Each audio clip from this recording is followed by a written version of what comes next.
Hello friends, welcome to judicial law classes. ठीक है, ये अपनी विधि शास्त्र की सीरीज चल रही है। उसकी आज आपकी 10th वीडियो है। ठीक है, वीडियोज पे लोग व्यू तो काफ़ी आ रहे हैं, लेकिन उसको लोग सब्सक्राइब नहीं कर रहे हैं, तो इसका विशेष ध्यान रखें। कृपया इन वीडियो जो मैं आपके लिए कवर कर रहा हूँ इनको शेयर ज़रूर करें। शेयर करने के साथ साथ खुद भी, अगर आप इन वीडियो को देख रहे हैं तो खुद भी चैनल को सब्सक्राइब जरूर करें, जिससे जब भी लेटेस्ट वीडियो कोई भी अपलोड होंगी तो आप तक वो वीडियो पहुंच जाए। ठीक है, चलिए आगे देखते हैं। हाँ, अब आज की ये वीडियो, इसमें हम देखेंगे रूढ़ी की परिभाषा क्या है और एक वैध रूढ़ी के आवश्यक तत्व क्या है। रूढ़ी यानी प्रथा। ठीक है, प्रथा भी बोलते हैं इसको। प्रथा की परिभाषा क्या है और उसके आवश्यक तत्व क्या है, यानी कस्टम क्या है, define custom and it's components. ठीक है, इसके कंपोनेंट्स आज हम देखेंगे। ठीक है, चलिए वीडियो स्टार्ट करते हैं। अब सबसे पहले इसमें हम इसके मेन पॉइंट्स देखेंगे कि मुख्य बिंदु क्या है। तो सबसे पहले हम देखेंगे इसमें इंट्रोडक्शन, इसका परिचय। ठीक है, कि प्रथा क्या होती है, इसके बारे में थोड़ा सा ब्रीफ डिस्कशन करेंगे। इसके बाद इसकी परिभाषाएं जो अलग अलग विधि शास्त्रियों के द्वारा दी गई हैं, जैसे कि सामंड के अनुसार देखेंगे प्रथा की परिभाषा, ऑस्टिन के अनुसार देखेंगे प्रथा की परिभाषा, और हॉलैंड के द्वारा देखेंगे प्रथा की यानी रूढ़ी की परिभाषा। ठीक है, तो अलग अलग विधि शास्त्रियों के द्वारा अलग अलग परिभाषाएं दी गई हैं, उसको हम डिस्कस करेंगे। ठीक है, नंबर 3 पे हम देखेंगे इसके आवश्यक तत्व, यानी वैध इसके आवश्यक तत्व क्या हैं। इंग्लिश में बोलते हैं इसको कंपोनेंट्स। ठीक है, तो इसके आवश्यक तत्व सबसे पहले प्राचीनतम।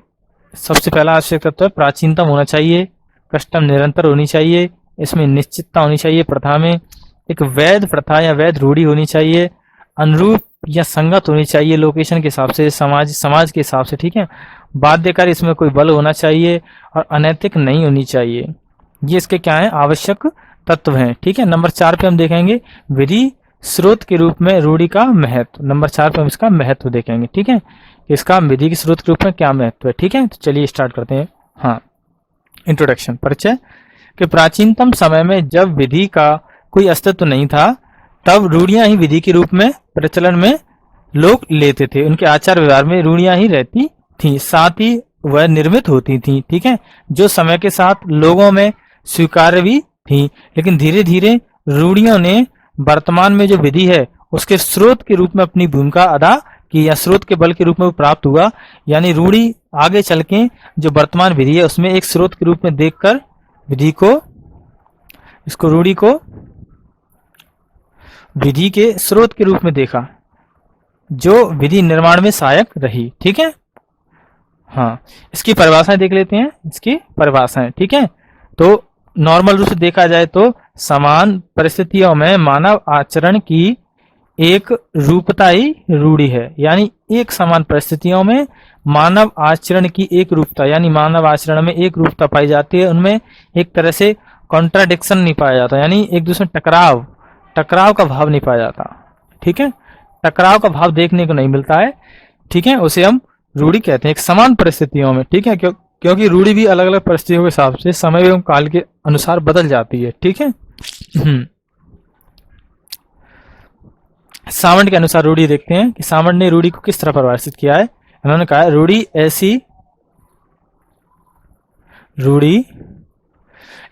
ऐसे सिद्धांतों की अभिव्यक्ति है, यानी रूढ़ी में ऐसे सिद्धांत हैं जिन्हें न्याय और लोगों के उपयोगिता के सिद्धांत के रूप में राष्ट्रीय चेतना के अंतर्गत स्वीकार कर लिया गया है। यानी इसमें मेन रूप से देखो, सामंड के द्वारा कहा गया है कि एक सिद्धांत की अभिव्यक्ति है। क्या है, अभिव्यक्ति है जो लोगों के उपयोगिता के सिद्धांत के रूप में, जिसमें न्याय का सिद्धांत भी शामिल है, राष्ट्रीय चेतना के अंतर्गत स्वीकार किया गया है। इसे सामंड ने रूढ़ी कहा है। ठीक है, जबकि ऑस्टिन के अनुसार देख लें कि ऑस्टिन ने किसे प्रथा या रूढ़ी कहा है। रूढ़ी, इन्होंने कहा है रूढ़ी आचरण संबंधी एक ऐसा नियम है। उन्होंने इसको क्या बताया, एक नियम बताया है आचरण संबंधी। कैसा, आचरण संबंधी एक ऐसा नियम है जिसका शासित लोग सहज एवं स्वैच्छिक, जो भी लोग जिस लोकेशन पर किसी के अंतर्गत शासित हैं, यानी जिस पर कोई शासन प्रशासन शासन कर रहा है, वो लोग सहज एवं स्वैच्छिक रूप से उनका पालन करते हैं, किंतु राजनीतिक प्रवर द्वारा निर्धारित विधि के तौर पर नहीं, राजनीतिक प्रवर यानी राजनीतिक रूप से जो विधि लागू होती है उसके तौर पर नहीं, स्वेच्छा से सहज रूप से जो विधि चली आ रही है उसका वो पालन करते हैं, ऐसा नियम है, उसको ऑस्टिन ने रूढ़ी कहा है। ठीक है, तो ये ऑस्टिन के अनुसार हो गई। हॉलैंड ने क्या कहा है, हॉलैंड ने रूढ़ी को किस तरह से परिभाषित किया है, उन्होंने कहा है कि रूढ़ी आचरण की वह प्रणाली है, इन्होंने आचरण के रूप में प्रणाली बताया है। ऑस्टिन ने नियम कहा था, इन्होंने प्रणाली कहा है। इन्होंने क्या कहा है, प्रणाली है जिसका सामान्यतः पालन किया जाता है, उस प्रणाली का सामान्यतः पालन किया जाता है। जिस प्रकार एक घास के मैदान में पैरों के पड़ते पड़ते पगडंडी बन जाती है, उसी प्रकार निरंतर अनुसरण करने से प्रथा रूढ़ी में जन्म प्रथा रूढ़ी जन्म लेती है, प्रथा या रूढ़ी जन्म लेती है। इन्होंने कहा है कि जैसे हम चलते हैं तो हमारे पैरों की पगडंडी बन जाती है किसी भी खेत खलिहान में, उसी तरह रूढ़ी लोगों के द्वारा समय काल में काफी लंबे अरसे से प्रचलन में रहती है, जिससे वो एक प्रचलन में आ जाती है, लोग उसका निरंतर अनुसरण करते हैं, उसे हॉलैंड के अनुसार रूढ़ी कहा गया है।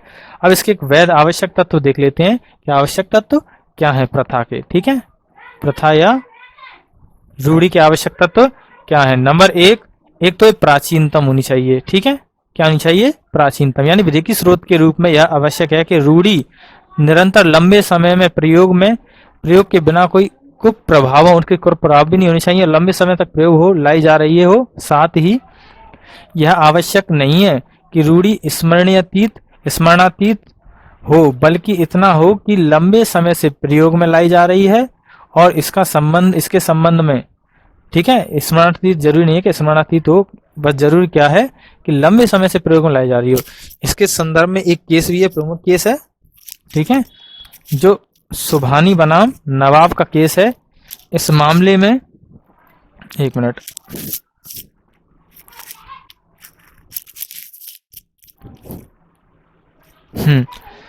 सुभानी बनाम नवाब का केस है। इस मामले में जिसमें न्यायालय द्वारा यह कहा गया था कि रूढ़ी जो प्राचीन होनी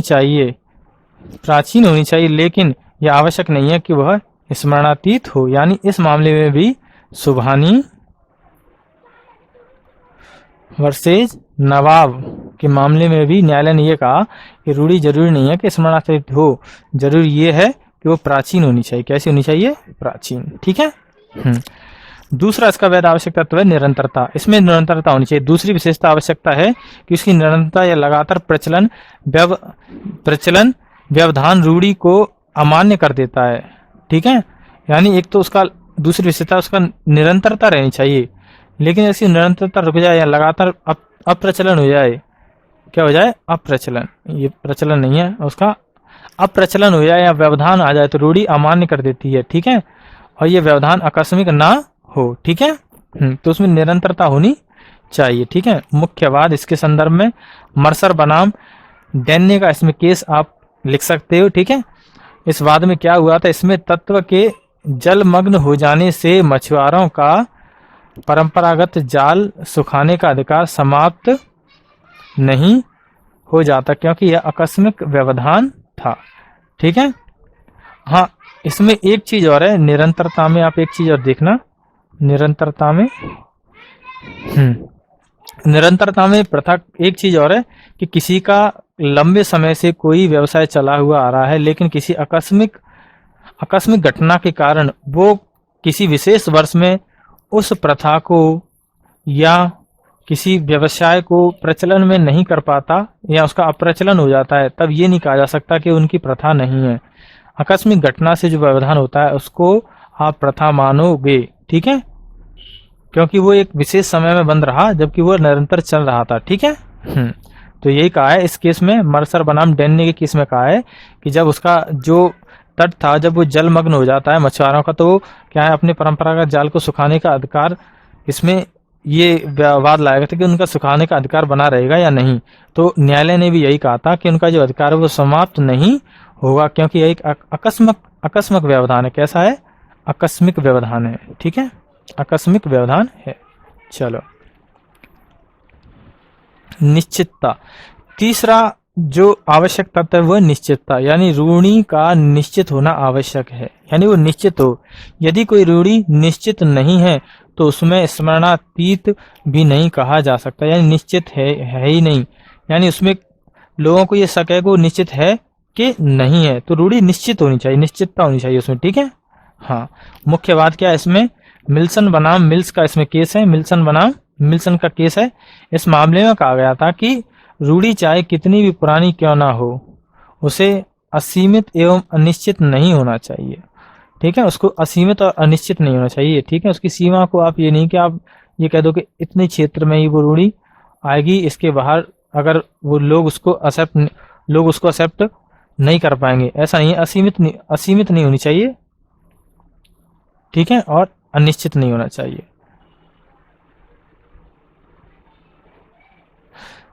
हाँ, असीमित यानी सॉरी, रूढ़ी जो है एक विशेष क्षेत्र में प्रचलन में होनी चाहिए, ठीक है। हाँ, और अनिश्चित नहीं होनी चाहिए, ठीक है। हाँ, युक्ति युक्तता, ठीक है।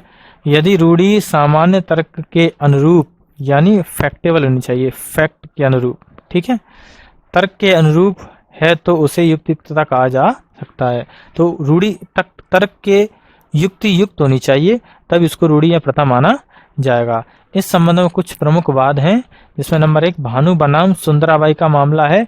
इसमें हिंदू समुदायों में पुत्रियों को विरासत वंचित करने की युक्तियुक्तता नहीं माना गया, इसलिए इसे रूढ़ी नहीं माना गया, ठीक है, कि पुत्रियों को विरासत से वंचित कर सकते हैं।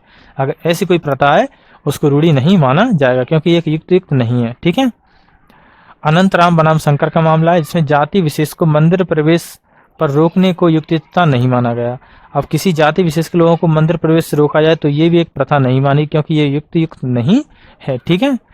एक ऐसा ही केस है मोहम्मद हनीफ कुरैशी बनाम स्टेट ऑफ बिहार। इसमें गाय के बलिदान को युक्त नहीं माना गया, यानी ये कहा गया कि आप जो गाय की जो बलिदान दे रहे हो ये युक्त नहीं है, तो ये भी कोई प्रथा नहीं हो सकती, ठीक है। तो प्रथा होने के लिए इसको युक्त होना आवश्यक है।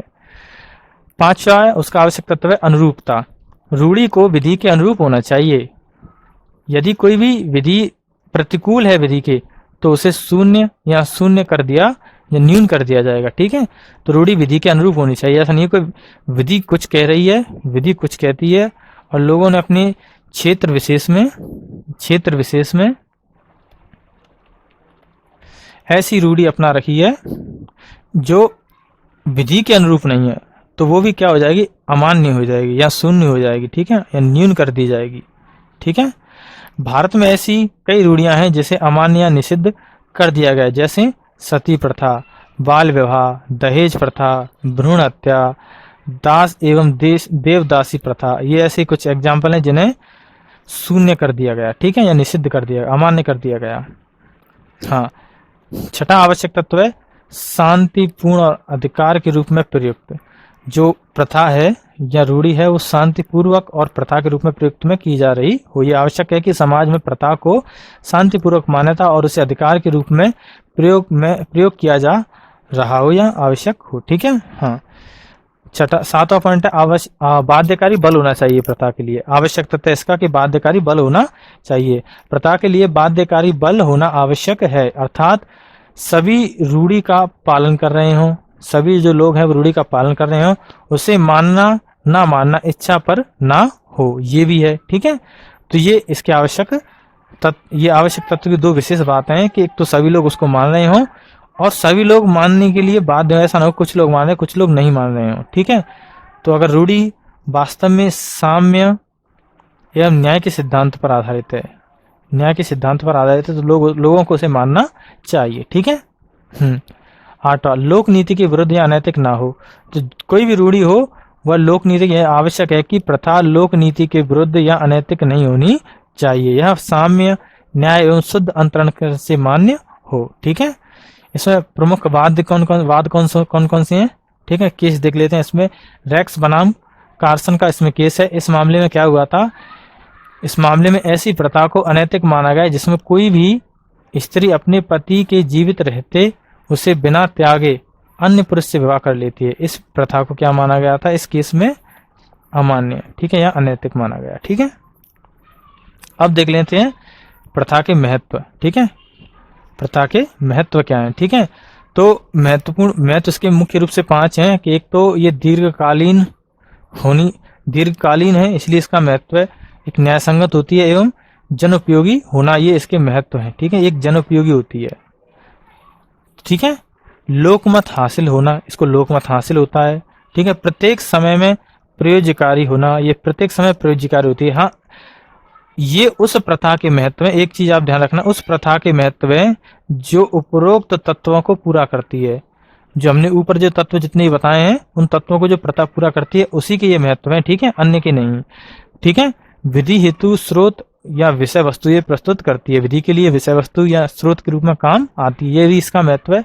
और भविष्य में दिशा निर्देश उपलब्ध कराती है, तो ये भी प्रथा या रूढ़ी के एक तरह से आप महत्व कह सकते हो, ठीक है। तो ये थी आज की वीडियो, आशा करता हूँ आपको ये लेक्चर पसंद आया हो या सीरीज पसंद आई हो, ठीक है। और इस वीडियो को शेयर करें, ठीक है। चलो, थैंक यू।